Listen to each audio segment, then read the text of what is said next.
What up, my party people? Yeah. AP Human Geography review time. So last time I spent a lot of time talking about race and ethnicity, and I don't really feel like I finished. So as I mentioned last week, I wanted to talk a little bit more about some of the ethnic conflicts, some of these political problems that we've dealt with in the last, say several decades, as well as how they are affected and driven, I guess, and fueled by ethnic differences within the same geographic space. So we really are going to be looking at the why of where when it comes to these ethnic conflicts today. The other thing that I plan on spending some time today is, and it's not even in the title, where is gender? Where is gender in here? Where is gender?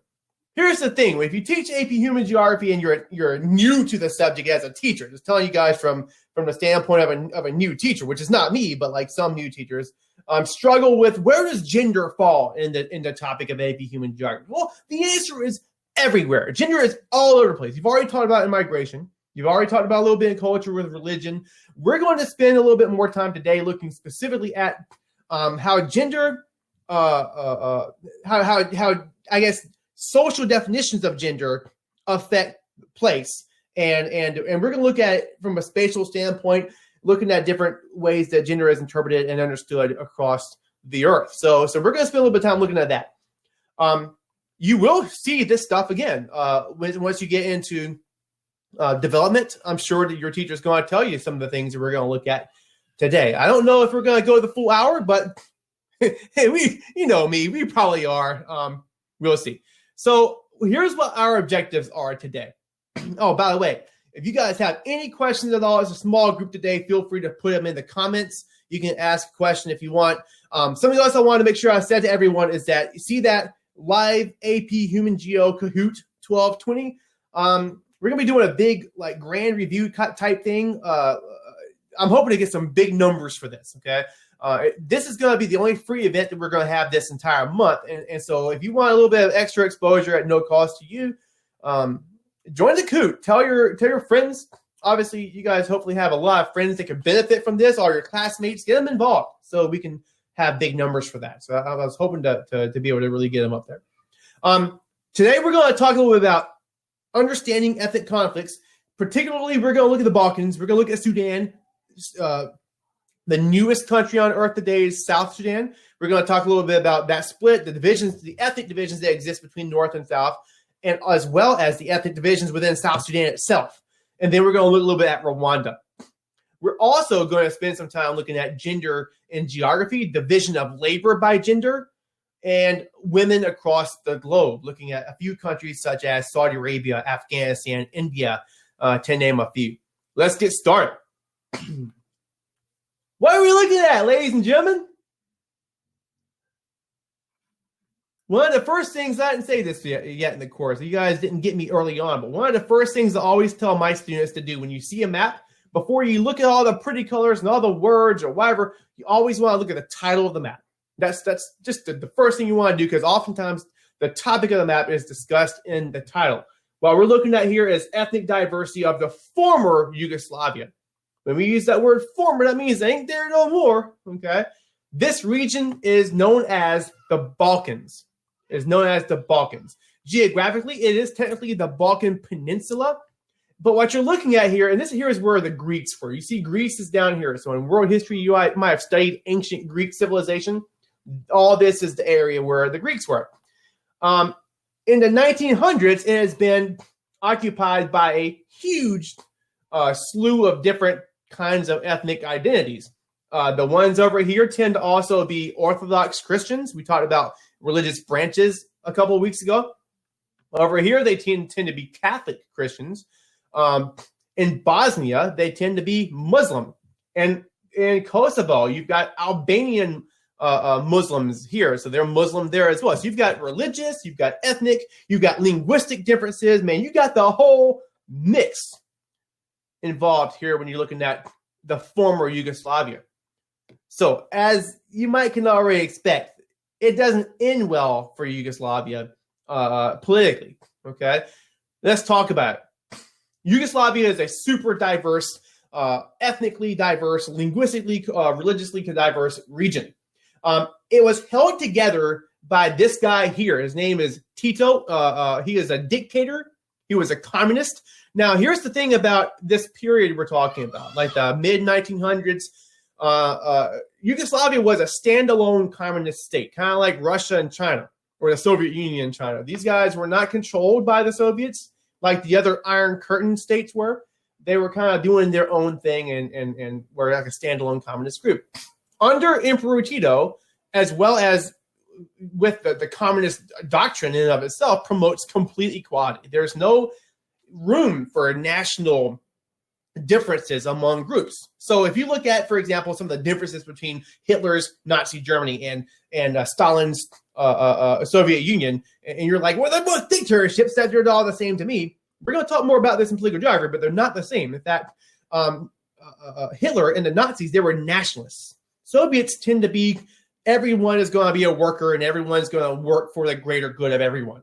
That's what we have going here in Yugoslavia. So all these different national identities that you see here on this map, they meant nothing to Emperor Tito. I say Emperor Tito. They meant nothing to Tito. He shut them down and kept them just happy because the economy was actually going up and doing okay under Tito. In 1980, my boy Tito, he crossed the Rainbow Bridge. He died, okay? And at this point, your regional leaders start to try to emerge. Now, here's the thing, is that even though Yugoslavia was a communist dictatorship, it is also consists of 6 separate republics within. I don't really have a map that shows.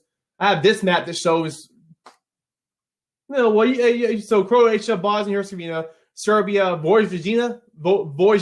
I can't say it very well, but that's how you say this. These are here where. That's not your exact republics, but it was more or less by the same political lines as what you see in that map. After Tito died, these guys start kind of vying for power a little bit, and also the economy starts to wreck. In the 80s, as the 80s move towards the 90s, the economy declines a little bit, and you start to see where these ethnic identities start to emerge, and you see nationalism. And so people in Slovenia, they wanted to be their own country. People in Macedonia wanted to be their own country. Even worse than all that, the Bosnians wanted to be their own country. Holy crap, these guys are Muslims, okay? That was going to be a problem if you were Serbian, for example. So they felt really, really threatened by some of these national uprisings. So there was a little bit of unrest, and this dude named Slobodan Milosevic, let's see if it got it. It did. That's exactly Slobodan Milosevic, it didn't get it that time, was the Serbian leader who kind of appealed to Serbs living in this Kosovo region that you see here. This is where the Kosovo Albanians, the Muslims, lived. And Mr. Milosevic kind of felt like, he was a nationalist himself. He inspired many Serbians in the same way that Hitler inspired Germans and promised safety from the forces of these other ethnic identities. And so he ends up gaining pretty much power over Serbia, Montenegro, Vojvodina, and really that's really it. And to show you what that looks like, he's controlling this area here. He also, if you look at the map we were just now at, there is a lot of Serbs living in Bosnia and Herzegovina. Do you see that? The Serbs are the pink dudes. Oh my goodness. So wait a second. The Bosnians are wanting to have an independent country, but they have all these Serbian minorities living in this region. That's gonna be a problem. Okay. So let's find out what happens. I know this is a really wordy slide, but we'll break it down. In Serbia, Milosevic becomes a Serbian hero. He's elected to protect Serbs. He appealed to them. He took power over Serbia, Montenegro, Kosovo, and Vojvodina. Slovenia, which is this country up here in the north, ends up declaring independence, and they leave, and they were let go. Nobody stopped them. In Macedonia, kind of the same thing happened, but then Bosnia starts to think about it, and Croatia as well. Now, here's the problem: is that when Croatia declared independence, the Serb minorities, the pink guys here in the boundaries of Croatia, they also, they revolted pretty much. They were like, hey, we're not going to let Croatia govern us because we're afraid that they're going to be super nationalists and they're going to oppress us. So we can't sit back and be under a Croatian nationalist government as Serbs here in this area. But they didn't want to move.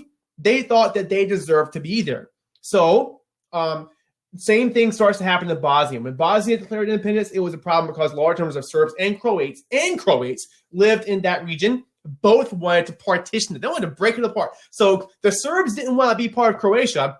The Croatians that lived in Bosnia and the Serbs that lived in Bosnia didn't want to be a part of Bosnia. And so you start to see these uprisings on a local level among the people that live there that are not Bosnian.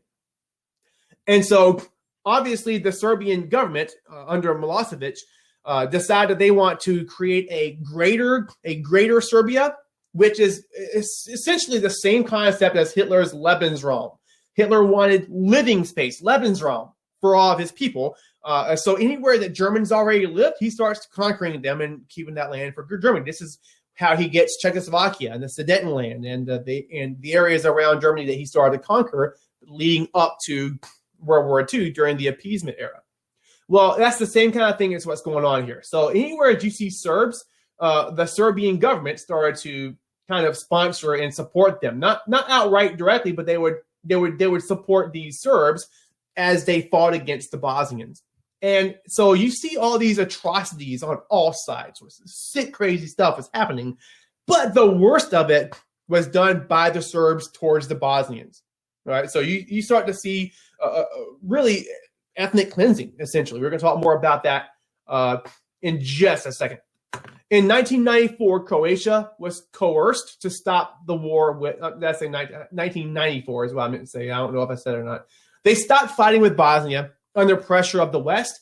And in 1995, NATO put down the fighting between the Serbs and the Serb rebels and the Bosnians and basically stopped that war.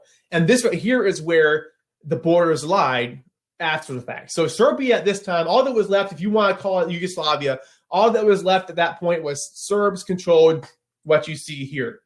Okay, but Montenegro is different, and Kosovo, we already talked about, is way different than the Serbian majority here. All right, so if you look back in 2006, Montenegro split from Serbia. So on maps, back whenever I was going through grad school to be a teacher, we used to call it Serbia Montenegro. By 2006, the two politically split from one another and become two separate countries. So it's no longer Serbia Montenegro. If you're looking at that says that, it's old. 2008, Kosovo declared independence.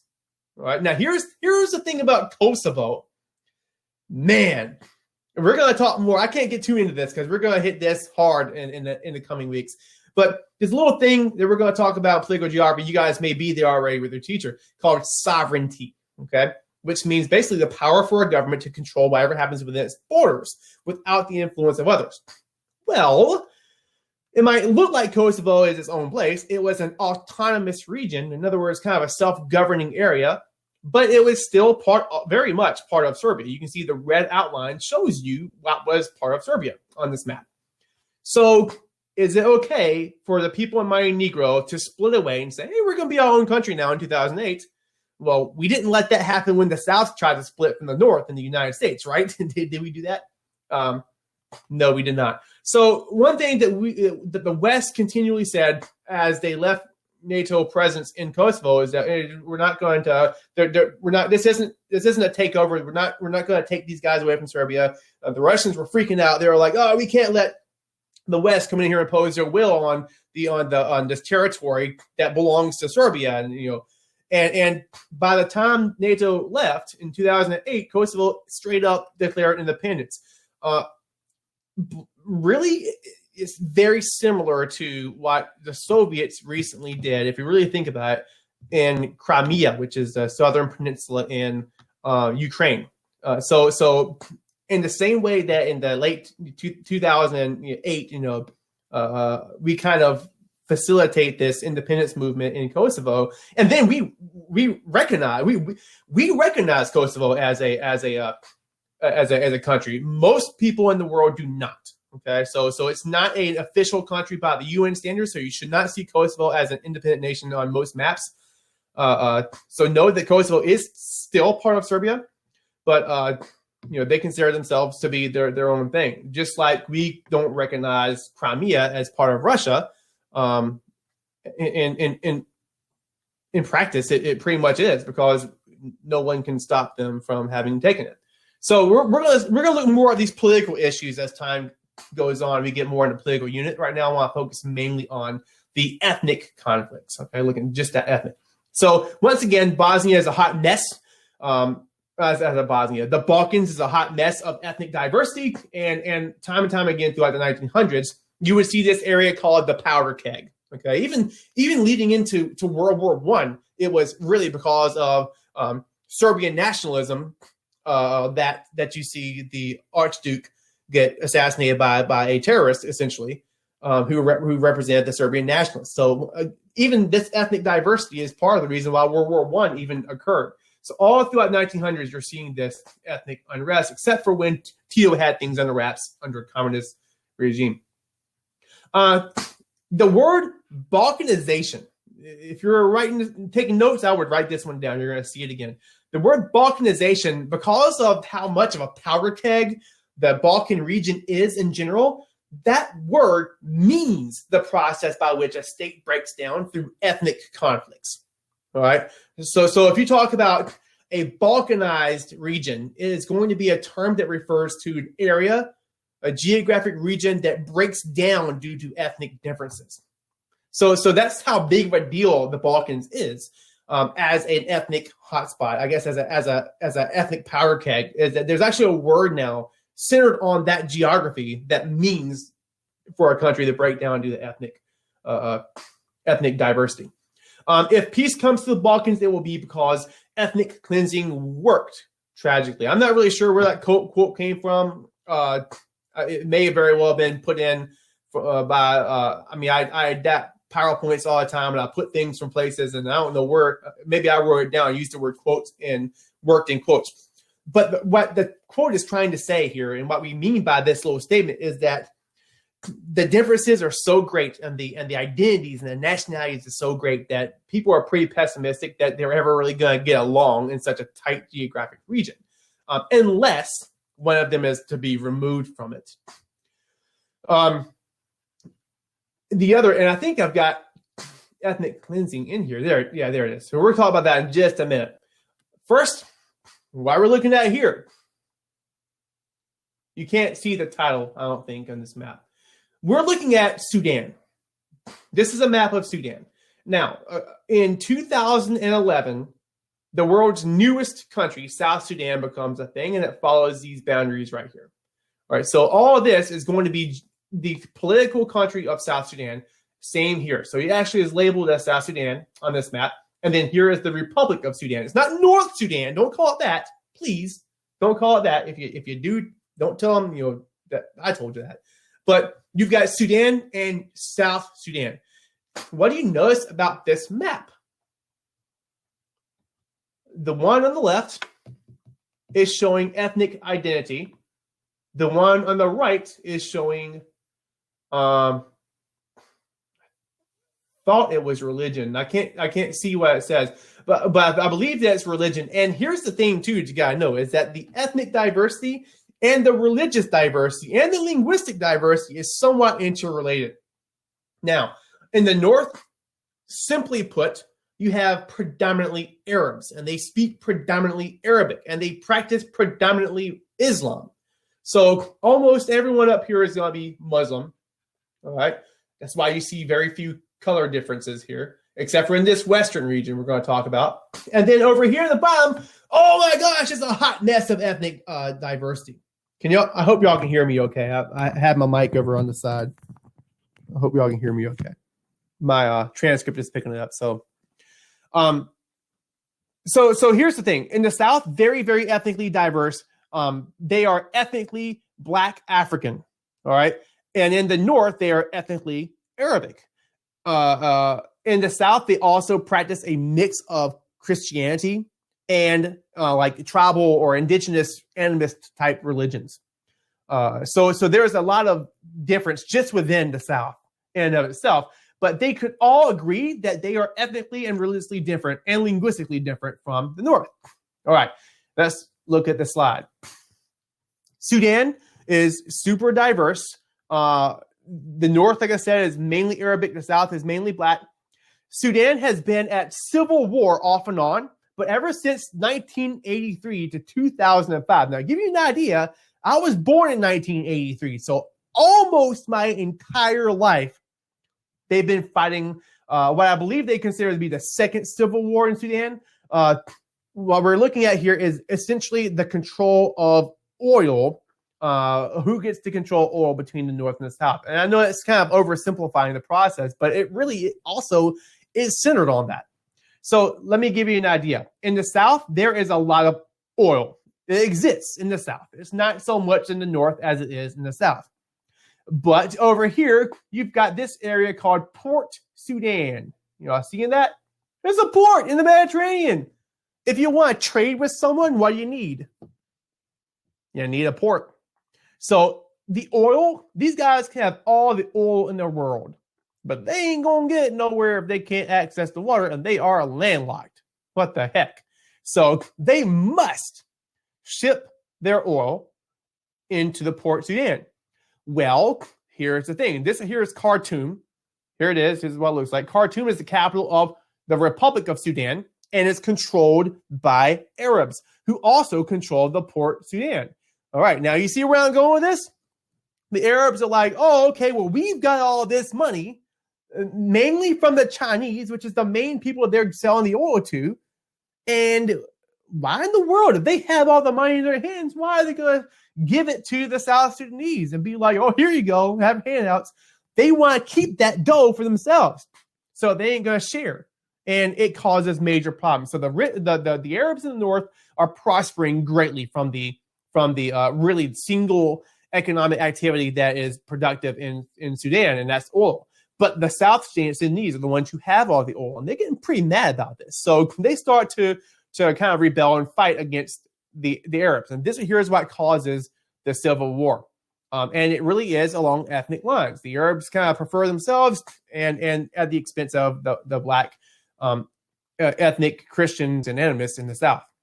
The Western Sudanese region, all right, known as Darfur, or the land of the fur, are predominantly made up of Black Muslims, but also other, hang on, let me make sure I'm saying this right. Also other groups as well, mainly 3 different ethnicities. I don't know if I've got them written in here or not. I don't think I do. But here's the thing, is that they also want a little bit of the prosperity from the oil. So in 2003, it doesn't seem like it was that long ago. I was already in college at this point. So we're talking a couple years after 9/11. The people in Darfur began to rebel as well against the Arabic controlled Khartoum over oil prosperity. Well, Khartoum responded in a particularly crazy way against the people in the West. And what they did was, because ethnic diversity and ethnic differences and racial differences is such a big deal in this region, they were able to get Black Arabs, okay, I think it's on my next slide. They were able to get Black Arabs, all right, so they were racially Black, but they were ethnically Arabic. Now, my understanding is that me and you probably couldn't look at the 2 different groups and tell a difference physically, but there was a strong ethnic difference between the 2. These Black Arabs were hired out by the Khartoum government to essentially go through and wreck the civilian population of the Black Muslims that lived in the Western Darfur region as a way of putting down the rebellion. So these guys used weapons that they got from the Chinese through the oil trade to basically hire out these Janjaweed, as they're called, the Janjaweed Black Arabs, which are, they would go in and first the people would use things like helicopters and rockets and stuff to bomb these villages all night. Then they would send in these Janjaweed warriors, kind of like a cavalry to clean up the mess. And they would kill all the men and all the kids and rape the women and just really systematically crazy stuff. Straight up genocide. Okay, so you hear about Darfur genocide. This is what we're talking about. This here was sponsored by Khartoum. Tons of people died in the process. It caused a refugee crisis that still exists today. So you still have refugees in Chad that are from this time period. In fact, as I'm researching this particular PowerPoint, I read an article that was dated in April 2018 saying that we've got the first group of people from this particular refugee camp in Chad moving back into the Darfur region this year. So I'm not saying that that's the first group of refugees to return, but from this particular area, these 50 or 100 or so people were the first of several thousand they expect to go back. And it's been almost y'all's entire lifetime, to be quite honest. Assuming that y'all are born around 2003. So we looked at two different situations here. The first one with the Balkans is considered more of an ethnic cleansing, all right? And the one we saw with Sudan and Darfur is more of a genocide. Now, here's the difference. When you talk about ethnic cleansing, it is literally clean out, essentially, the ethnic minorities that live in a particular geographic area in any way that you can do that. So that doesn't necessarily mean kill them all. It just means get them out. And you use terrorism to do that. You use raids and just all kinds of brutal things in order to make people want to leave as refugees. One example of this that you may have looked at back in the migration unit was Myanmar and the Rohingya Muslims. I mentioned that a few videos back as well when we were looking at religion. But that's the example of ethnic cleansing, essentially, as well, to give you a correlation. Genocide is where you straight up say, I want these people to not exist anymore. We're going to systematically kill them all. It's not usually something that is just anytime you have the extermination of an entire race of people or entire ethnic group, it's going to be systematic, okay? The Holocaust was not only systematic, but almost mechanical in the way that we went about doing it, which makes it, incredibly nasty. This right here was just, you got these Janjaweed people raiding in these villages of civilians who can't defend themselves and killing them all the way to the last ones. Pretty crazy stuff. So about 48,000 people have been killed with the help of marauding Arab nomads, the Janjaweed we just talked about. Many countries have termed the actions of the Sudanese government as genocide as well. And this map, again, we just looked at. Here's a picture of some Darfur people living in a refugee camp in Chad.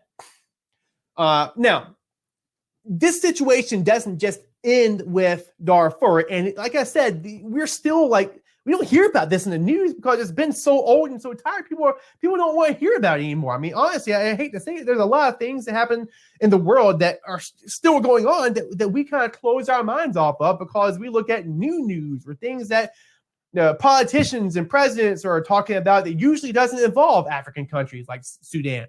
I wish that wasn't the case, but these problems are still persisting today. And probably the greatest of the problems with this general area is in South Sudan, where the world's newest country is literally falling apart due to, you guessed it, ethnic diversity. Look at all these different ethnic groups in just South Sudan. The predominant ethnic groups are the Dinka and the Nuer groups. Now, we talked last week about how in 2047, so we can just say 2050. By 2050, there's not going to be a majority ethnic group in the United States, okay? There's going to be a large minority of non-Hispanic whites, all right? In other words, Caucasians are going to make up about 49% of the population, but that's not 50, or that's not over 50. So in order for it to be a majority, it's got to be over 50. In the same way, if your largest ethnic groups are 11 and 5% of the population, that tells you something about the ethnic diversity. Okay, so we're looking at a very, very ethnically diverse region. But the maybe certainly the most powerful groups, the one with the politicians, are going to be the Dinka and the Nuer. And when this place became its own country, the president was a Dinka, all right, and the vice president was a Nuer. So these guys usually don't get along, but they agreed pretty well that they didn't want to be part of Sudan. In fact, I want to say that it was close enough to a 100% vote. It was like 99.9% of all people in South Sudan voted to be part of their own country. and not part of Sudan. It was unprecedented that many people wanted to be independent. Usually you've got some people, like at least 10% or something, want to stay with the country, but they wanted to all be separated. But things aren't so rosy and perfect in South Sudan. An estimated 383,000 people have died as a result of South Sudan's civil war. It's still going on right now. South Sudan's civil war is still going on right now, according to a new report that documents the extraordinary scale of devastation after 5 years of fighting in the world's youngest country. Right? So we're looking at, it's 2018, 5 years ago, it's 2013. So barely after this country becomes a thing, they start fighting amongst the different ethnic groups, vying for power. And I guess I don't have a whole lot of details on this, but what happens is some of the different ethnic groups, they begin to side with the newer under the leadership of the vice president. And some of them side, the other ethnic groups tend to side with the Dinka president, and they're fighting. And I wish I had a map that shows the sides. It's more or less this region here. I'm kind of just guessing where it is based on memory, but this region here is mainly Dinka. This region over here is mainly the newer. Okay, and these different ethnic groups have sided with them, and it's just a hot mess. It's just a hot ethnic mess. So the last one I'm going to talk about very, very quickly, because I'm spending too much time on this, is the ethnic cleansing and genocide in particular Rwanda. I'm not going to spend too much time looking at Congo, but I want to talk about Rwanda. And there's not a whole lot on my slide, but this here is usually covered. I think it's covered in the Rubenstein book, and you can find some documentary, I guess some eyewitness accounts and things like this that talk about the atrocities in Rwanda. Take it with a grain of salt. It's pretty brutal. It's not for the faint of heart, but if you get a little bit of downtime on YouTube, you want a little bit more, I would recommend going in and trying to find some of these accounts where some of the people who might have even carried out some of the killings talk about what was going on with them. To give you the skinny on Rwanda, you've got two main ethnic groups. Do I have a map? I do, thank goodness. This here, a very, very small country in the center of Africa, okay, is Rwanda. And what's happening here is you've got two ethnic groups, the Hutus and the Tutsis. The Hutus make up the majority of the population. The Tutsis make up the herding group. And when European colonists occupied this whole area, they favored the Tutsis because they had more appealing racial features. I'm not even kidding. So ethnically, these guys are almost the same. But the differences have to do not even with skin color, but with like the Tutsis tend to be taller, they tend to be more slender, they tend to have narrower faces, and they tend to be herders by trade, which the Europeans thought were a better deal than the Hutus, which seemed to be a little bit more short and stout with broader noses. Really, it's hard to tell the difference between the two. They lived among each other and were friends, and their kids went to school, and sometimes they were intermarried within family. I mean, so we're talking ethnically very, very similar. But when the Rwanda president, who was a Hutu, so there was an independence movement. There was a free elections, and because of the fact that they finally had free elections, I can't remember the date of when this happened, leading up to the 1990s. So you've got a Hutu leader got elected into office as president, and shortly after that, nobody really knows who or how or what, but the plane that the president was flying in got shot down by a rocket, and when this happened, Hutu leaders blamed it on the Tutsis, and even like went on the air and stuff and said stuff like, the Tutsis are wrecking our country and they're the enemies of the state and all this. And eventually it just ballooned out of control, and they start this systematic government-sponsored extermination of anyone who is a Tutsi. And so people start walking around their villages, and they're not using guns, they're not using gas chambers.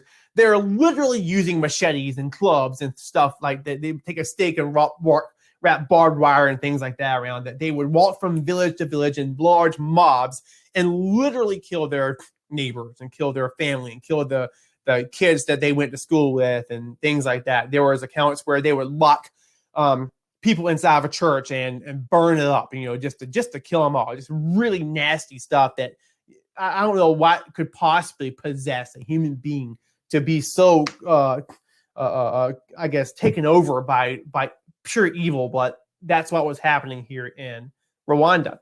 And when you listen to some of the accounts of these people talking about that, that's more or less what they say. It's that, they just feel like they lost control of their humanity.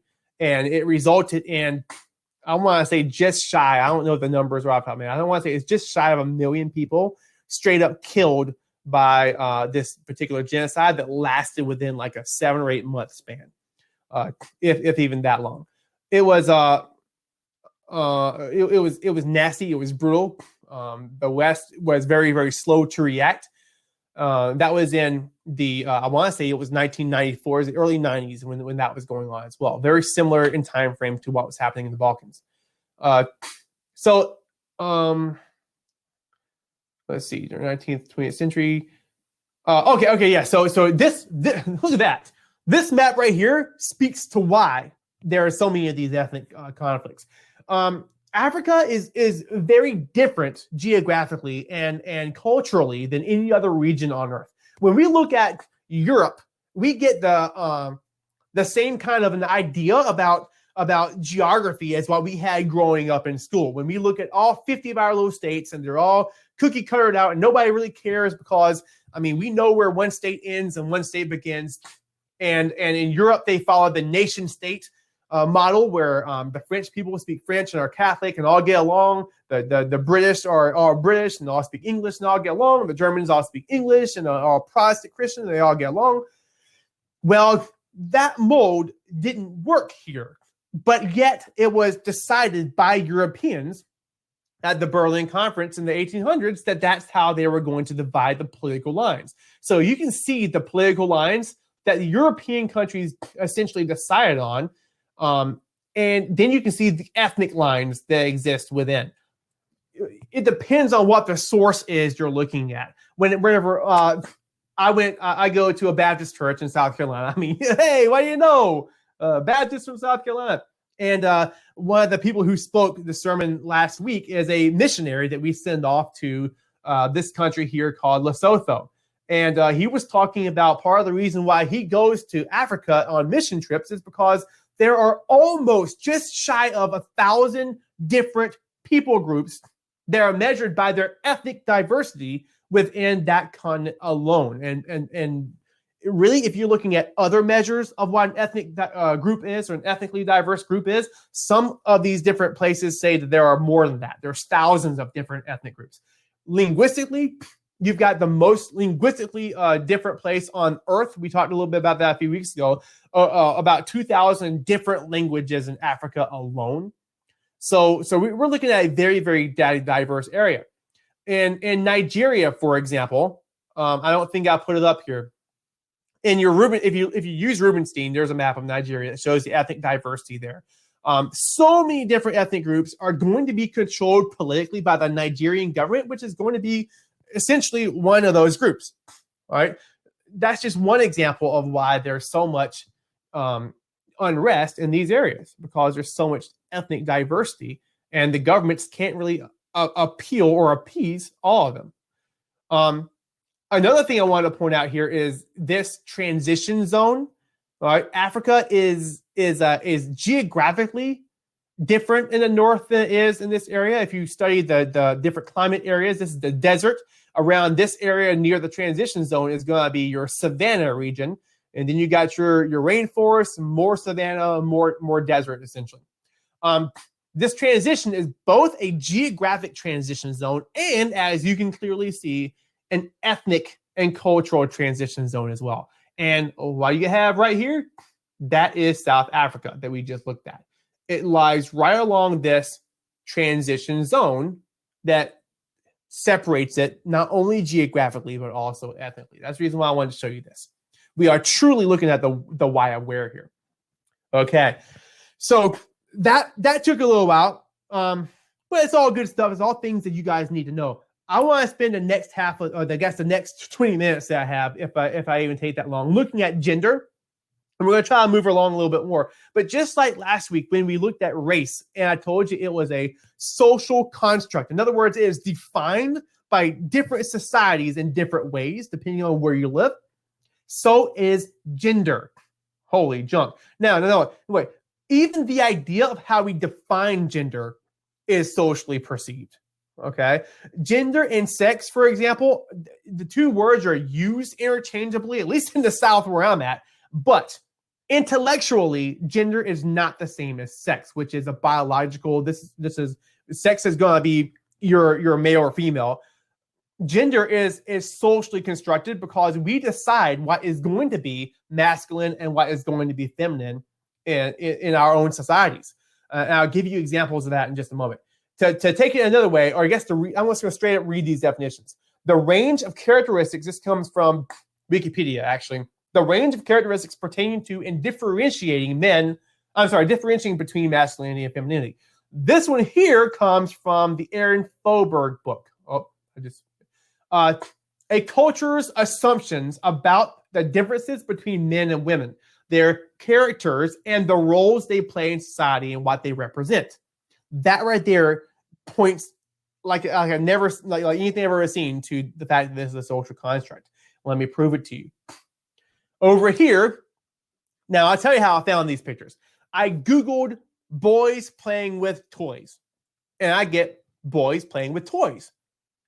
Then I Googled girls playing with girl toys, and I get a girl in a little pink apron. So it's adorable. I mean, my daughter could be that's my daughter, you know. That's not really my daughter, but she likes to dress up. She's got a little apron, looks just like that, and a little hat. And she's got her own little pink kitchen. But here's the deal: when you get the pink apron, the pink shirt, the pink little dollhouse kitchen in the background, and let these two boys play with it, something tells me you probably wouldn't.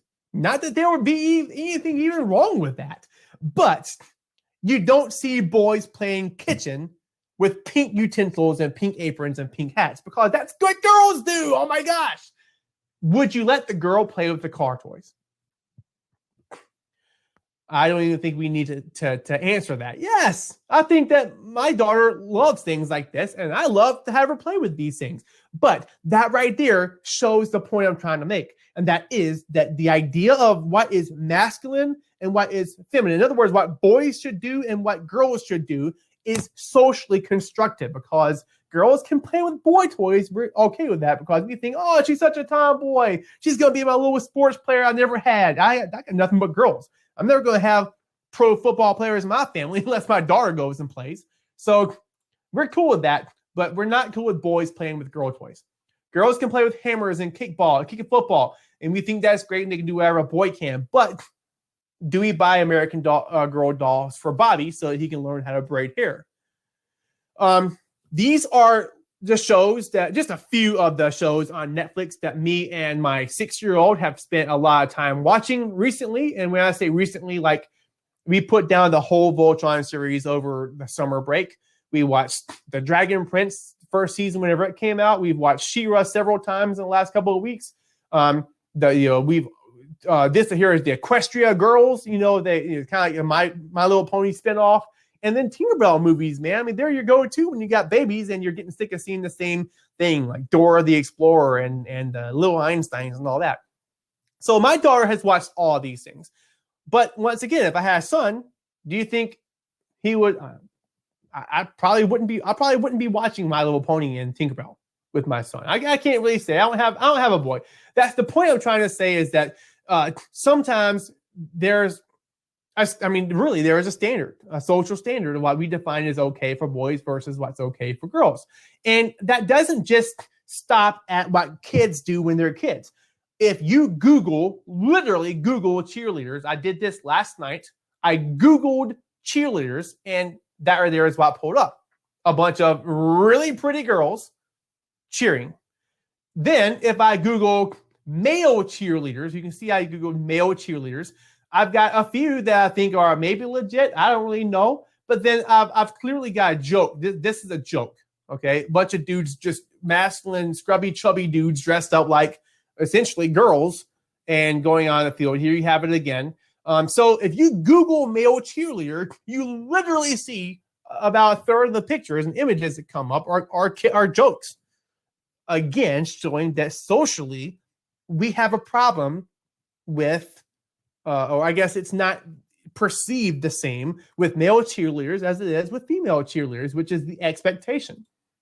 So I wanted to, and here's a blow up picture so you can see exactly what we're looking at.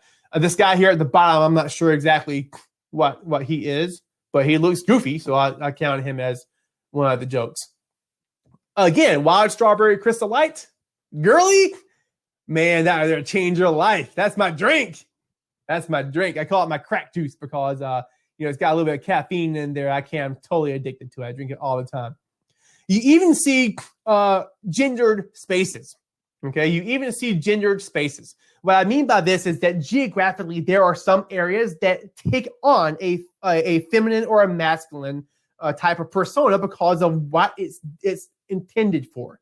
I just followed my gym on Instagram, and right after I followed them, they posted this picture.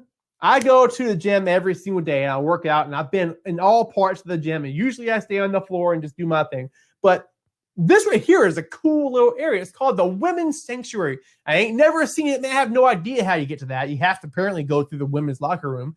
But this is an example of a gendered space. It exists specifically for women wanting to join the gym that don't want to go there with a bunch of supermodels or a bunch of judgmental lunks that grunt with every single one. It's kind of like the Planet Fitness region of Golds. Okay, it's an area specifically for them. They can literally hang out here and lounge around. It's really cool. But that doesn't exist for me as a male. You see places in the mall that are specifically for women. You also see places in each of our houses. For me, my whole house is a gendered space that belongs to my wife. I have a tiny little house, and I don't have an office or nothing. I'm sitting in my bedroom talking to you guys, using my computer as a second. I'm sorry, my TV as a second screen. I'm standing up in front of my chest of drawers. I mean, I don't have any kind of like special office here, but you can see the cutesy little decorations over this way. I'll show you what I got here. Over this way, I've got a flower on my chest of drawers. I've got we had a little quote on the wall. We took it down to put the picture of my beautiful wife. But that's what I'm kind of talking about. In particular, when you're talking about a house and a gendered space, you think about things like the kitchen or the laundry room, or things that are done that we kind of perceive as women work, which is, again, a social perception. So that's what I mean by gendered spaces. Classrooms sometimes can be considered gender spaces because a lot of times the women that are the ones who, a lot of times teachers are going to be women, especially in early elementary grades. I want to say it's like 30 or 40% of all teachers are women. So I'm a minority there. Another thing too, and that I'm gonna have to skip something here. I skipped a slide. Women make less. When you look apples, I want to say apples to apples. That's not exactly accurate, and I'll tell you why in a second. But when you look at what women make in similar roles to men, it's about 78 cents to every dollar that a man makes. That's not necessarily because a teacher that teaches right next door to me is getting paid less for the same degree and the same amount of work. If I'm working with a female teacher right next door and we have the same amount of years of experience and the same amount of education and then she's going to make the same amount as I do for her teaching job. However, she's also more likely to stay home with the kids. If she is working, she is more likely to get home from work and then do more work in the form of cooking, cleaning, and taking care of kids. Men are more likely. I'm not saying all the time. I'm saying statistically they're more likely to go home and enjoy a little bit of leisure time. If you're me, you go home and you work some work, which I gotta stay busy, So here's another way of looking at it. Side hustles for a lowly teacher. Males are more likely to be able to do other things to supplement their money. Let me give you an example. Teaching virtual classes.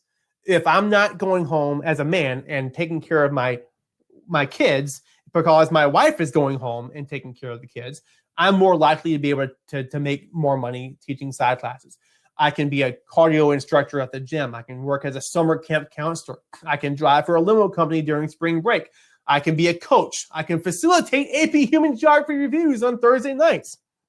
So these are ways that, and all of these are things that I do and have done to supplement my income. So a huge chunk of my yearly income comes from things that are not directly related to what I do inside my classroom. That's the point I'm trying to make. So that's where the 78 cents per dollar that a man makes comes from, is that women have the socially are expected to go home and do things that men are not necessarily expected to do. I'm not saying that's the way it is. I'm saying that's the way it usually is based on data and statistics. Let's see. Let's go a little past that because running out. All right. So this one here is a chart that shows the 25 most common occupations for full-time workers by sex and shares of employment. You can see that you've got a large percentages of women in these particular fields. I'm not going to spend time looking at every single one of these, but note that usually women these are good jobs. I mean, registered nurses, teachers, things like this. These are also tend to be lower paying jobs than what men usually opt to do, which could also include things like maybe computer programming or being a professor or a doctor or whatever it might be. To take this into the developed world, all right, so to shift a little bit away from our society to other societies, you look in countries like Saudi Arabia, women literally just gained the ability to drive legally in 2018. I mean, so here's the picture. We want driver's licenses. Licentious women. All right. So in other words, women are completely out of line if they drive. All right. They're not supposed to do that. There are protests. Women have fought for a long time for something as simple as being able to drive to a soccer game or being able to drive to the store, whatever it might be. They had to rely on men to drive them away. You want to improve your country, empower women. You want to empower your women, get them educated, get them opportunity to things like jobs and birth control and all this kind of stuff that leads them to having equal opportunity and success to men. If they can't drive, how in the world are they going to do that? You're literally stunting your country's economic growth by not letting your women drive. They just got the ability to drive in 2018. In Afghanistan, women have been suppressed by the Taliban. This is the same Taliban that we went after in the war on terror right after 9/11. We basically tore them apart during that period. In the time since then, they have regrouped. By some accounts, they control up to 70% of Afghanistan at this point. Not in the same, they're not as powerful as they were, but powerful enough that many women still wear burqas and completely cover themselves up. Afghanistan used to be somewhat of like a beacon of light in the Middle East. I don't even really know if you could consider that as Middle East. It's kind of, well, I guess it's more Middle East than it is South Asia, but it's kind of right there next to Pakistan, which is one country away from India. So it's kind of in that area geographically. But this area used to be, and it's also landlocked, but Afghanistan used to be an area where people were well off. You didn't see a lot of covered up women, and it was really kind of looked at as a pretty cool place until probably around the 70s or 80s or so, when the Taliban gains power and starts to impose its radical Islamic ways, its fundamentalist Islamic ways. If you get on Netflix, I highly recommend you watch the cartoon. It's a little cartoon movie called The Breadwinner, about a girl who cuts her hair off and makes herself look like a boy so that she can go in public and support her family, since women aren't even allowed to travel without the accompaniment of a male in this country. So you can really get a chance to see how women are affected in Afghanistan by watching that movie. In India, you've got the arranged marriages that give rise to this dowry situation. Now, have you guys heard about, I don't know if y'all have studied things like a dowry is a sum of money that would be given by the bride's family to the husband's family for taking the bride. You see dowries in areas where women are seen to be somewhat of a liability or a burden economically. Today, it's not like that, is it? You got to go buy her a ring. If you put a ring on it, it's going to cost you a ton of money. But in these countries here, it's the other way around. The bride's family will pay you to marry the bride, and usually these are arranged marriages. A dowry is the property property or money bought by a bride to her husband on their marriage. Many parts of rural India, many parts of other places do this too. It's not just India, but this problem is pandemic in India. In rural areas, they still practice arranged marriages. They're still extremely traditional. India is a very big, very populous country, and you see a lot of extremes here. In the cities, love marriages are on the rise, but in the rural areas, they are still governed by elders and things like this. Then dowry is very much still a common practice. And so what you'll see happen here is girls will be promised to sons before they're even fully born sometimes. Or sometimes you might see a marriage arranged to fix a family feud. Or like, let's say that you run over, and one of your brothers ran over this dude's kid and killed him. And to make it right with the family, you marry off your daughter to his son. Okay. Oftentimes they're arranged at birth. Sometimes you have a 12-year-old that marries an old man. That's nasty. But sometimes that's what you get. Okay. So we're talking, these aren't love marriages. And so they're inherently not going to be healthy marriages. And also that goes to show just how divided the equality is between men and women. So what you see here is often these deaths that result as a result of the husband's family demanding more dowry if they don't like the bride. So many times husbands' families demand more dowry, and we're not talking about anything significant. We're talking about petty stuff like a new car or TVs or crap like this that doesn't amount to anything when you're taking into account the lives of women. But if the bride's family can't pay, which oftentimes they can't, then the husband's family might burn the bride so she can't marry again and send her back. They might even kill them. So when you look at these dowry deaths, this chart shows from 2001 all the way to 2016 how the numbers overall have increased. Now you start to see this decrease with the exception of 2014, but you're still in 2016. You've still got almost 8,000 women getting killed per year because of dowry-related deaths. That's messed up. It's 2018. Sub-Saharan Africa, I'm almost done, y'all.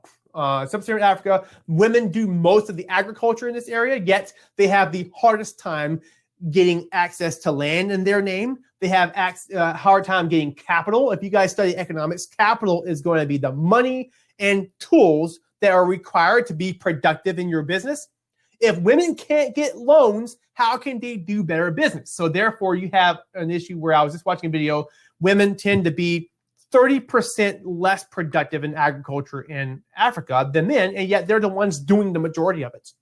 So you want to change things in Africa, give women the ability to get loans and be entrepreneurs and empower them, give them access to opportunity and education and anything other than just having babies all day. So, geez, I wish I had more time. The UN measures gender equality by using the gender inequality, the gender inequality index. These are just that's just one of many different ways that the UN keeps track of women. We'll talk more about this in development for sure. But you can see that the area that is the redder it is, the more equal women are, and the lighter color it is, the less equal they are. And the areas where you see the most inequality between men and women is basically Asia and Africa, right? The two most undeveloped places on Earth. The areas where you see the least amount of women in legislature, the gender empowerment index, is going to be, again, your poorer countries, with some exceptions. Notice the United States is pretty low on this list. Ratio of female to male ratio in secondary education. People in the poorest regions are also the worst educated. Labor force participation ratio of male to female labor force. More developed countries have women working. Less developed countries, women aren't, at least maybe they're not getting paid for the work they do, even though you have areas here where you can see that large chunks of women are doing work. Oh, that's right, they're working in fields they probably don't own. And there's more. I'm not going to look at them because we're out of time. The last thing I want to do, since I'm just about there, I'm just going to go ahead and show you guys the summary. These are the things we talked about in the last 2 presentations with race and ethnicity, and then ethnic conflicts and the definitions of gender and I guess the geospatial, the why of where when it comes to gender roles in the world. I wanted to end showing you guys these really cool videos on YouTube. If you get a chance, I didn't put a direct link for the crash course videos. If you go in and you search crash course sociology, 32, 33, 34, the next one is 35. I left at the 5. You can guess where I was going with this. Those are really good videos that summarize in another way some of the things we talked about, and also get into, I think crash course 35 is getting into prejudice, which we looked at a little bit with redlining last week. But great sources if you're interested in getting a little bit more than what you got here. This video here is Darfur in 10 minutes. It's a really good overview of the Darfur region and the conflict due to the ethnic diversity. And then this, why are cities still so segregated, is the video that I gave you last week that I said has a big old F-bomb in the front of it. So be careful about that. If you're sensitive to bad language, start it at like 10 seconds in or something. Any questions for me before I sign off? Go home, tell all your buddies to spend their money on the Fiveable account. Get in here and watch these videos. If they're helpful for you, let them know. All right. Don't forget about the live Kahoot next week. It's free for everyone, so tell your friends about it. And we'll see you guys next time.